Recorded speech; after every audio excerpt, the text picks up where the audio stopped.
Hello my fellow Alex, Amsterdam MMA here, and recently I created the Russian channel, and well, this channel didn't have a UFC 328 prediction, and also my Russian TikTok recently hit great views, so this was the reason why I created the new channel. But anyway, this weekend we have the Allen versus Costa card. Card is kinda mid, I'll give it a 5 out of 10. Some matchups are generally not interesting, and MVP card is more interesting in my opinion. So the first fight is Shona Bannon versus Nicole Cagliari. I'm gonna pick Shona Bannon by unanimous decision. Let's take one of the black belt who like to spam sidekicks. I just love her style. Like her sidekicks is generally good. I really like it. Nicole Cagliari has a better grappling than Shona Bannon, but Shona Bannon had a great performance against Puja Tomar. But Nicole's striking is bland, she's predictable and overall fragile, so I think Shona Bannon gonna win this comfortably. Daniel Barres versus Luis Guro. I'm gonna pick Barres. Guro is right now on the 3 fights losing streak. Barres is looking good recently. Not really interesting fight for me personally, so yeah, I picked the favorite in this matchup. The actually favorite in the topology, in topology. In betting odds, they're equals, and also Barres wins his last fight. So yeah, I'm gonna pick Barres by unanimous decision. Ellis Ardeline versus Poliana Viana. I'm gonna pick Ardeline because Poliana Viana, she's just on a losing streak. She's generally a bad fighter, I think. Ardeline is a bit younger, if I'm not wrong. Her last performance was way better. She's a better striker, and well, this kind of bland matchup for me personally. So yeah, I can't even yes. Cody Brandage taking over Andrei Petrovsky. Cody Brandage is my beloved fighter. His record is generally weird. He just lost his 3 last fights. I would say even 4, but he had overturned match against Masur Abdul Malik. Cody Brandage is always getting tested by some prospects or younger guys, and I'm pretty sure he'll be getting a negative record earlier before getting cut. And well, Andrei Petrovsky is a very weird fighter. If I'm not wrong, he knocked himself out while making a takedown on Jacob Malkoon. I think that even though Andrei Petrovsky is a big favorite, Cody Brandage is gonna knock him out in the second round. People really just like to underestimate Brandage. He has more heart. He recently had a great fight against Deontay Johnson where he will even win in the ass of one judge while being a big underdog. And yeah, he gave it a better fight and gave it a position against harder position than Andrei Petrovsky. So I generally can see that Cody Brandage gonna upset win this. And yeah, it's my first underdog pick on this card. And well, what can I say? Let's take over the next fight. And the next fight is, if I'm not wrong, Ketlen Vieira versus Jacqueline Cavalcanti. I'm gonna pick Jacqueline Cavalcanti by unanimous decision. She's on a 5 fight win streak, while Ketlen Vieira just lost her recent fight. She looked terrible in her last fight. Generally, I don't know how she's ranked this high. So yeah, I'm gonna pick confidently Ketlen Cavalcanti. Tommy Gant taking over Artur Minov. Actually, Tommy Gant had a different opponent, but well, he pulled it off. Artur Minov, he is quite a decent prospect, but his opponents are not impressive at all. He's kind of basic. And Tommy Gant is one of the best freestyle wrestler prospects we had in years. So yeah, I'm gonna pick just Tommy Gant by second round submission. He also had a performance in Dana White Contender Series, winning by submission in the first round. While Artur Minov didn't even had a Ultimate Fighter stuff or I don't know Contender Series, he just taking a fight on a short notice. Duko Toka is taking over Ivan Ersman. Ivan Ersman is such a big meme, bro. He just lost his 3 last fights, and for some reason he is a favorite in this matchup. I don't get why. Duko Tokas is he's a character too. He's bulky man, and if I'm not wrong, he just He has more power, while Ivan Anderson have a glass chin. I can really see how Tuco Toko is knocking him out. But at the same time, I'm pretty sure Tuco Toko just didn't have a momentum to finish him earlier, so I can see this fight go to a decision. And I'm gonna favor Tuco Tokos in this matchup. For real, why even Anderson is even favored anymore? He's not even that good. My countryman Nikola Vertenikov taking over House Williams. Nikola Vertenikov, it's a big meme in our country. We call him a Jumagulov 2.0, but he's better than Jumagulov. In his recent fight, he just killed my boy Nico Price by brutal KO. It was scary. Then had a dumb fight against Prado and win against him, and also was beefing with Austin Wonderford. What a moron, actually. But I like Nikola Vertenikov, you know. Well, he's kinda, heated guy.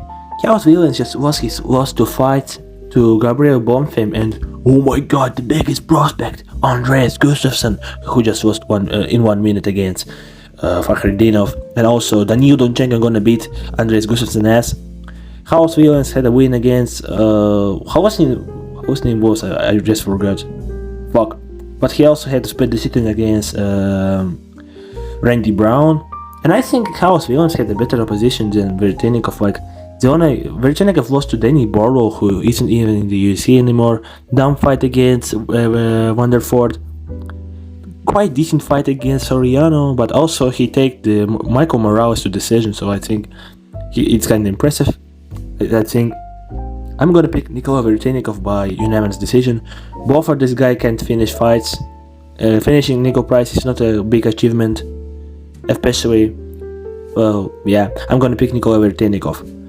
Timmy Kwamba versus Bernardo Sopai. I'm gonna pick Bernardo Sopai. Kwamba, he's such a NPC fighter. Honestly, he's boring. His style is really boring. Like, yeah, I get, bro. You have a quite decent breakman, and that's it. While Bernardo Sopai, well, he had a fight in the Contender Series, winning it, and also had a debut in the UFC. Also had some bouts in grappling. And yeah, Sopai is kind of decent grappler in my opinion, and I'm gonna pick him by submission second round. Nothing to say about this matchup. Yeah, Modestus Bukalkas versus Rodolfo Di Acto Bilato. I was picking Modestus Bukalkas to win by first round knockout against Nikita Krylov, and surprisingly Nikita Krylov just knocked him out. I still remember the amazing fight Modestus had against Prachnio. And Bilato recently won against some prospect by knockout, and actually I was picking him, yes, to win this fight. But Bukalkas, I think he's just better on the feet, you know. He had more. He can scrap a lot more. His combinations are better. And he's overall faster. Rodolfo Bilato, well, you know, maybe in the grappling he's gonna show something, but Bilato is such a weird fighter, man. So yeah, I'm gonna pick Bukalkas. Malcolm Wilmaker versus Juan Diaz. Juan Diaz. Wilmaker, I'm gonna pick Wilmaker by second round KO.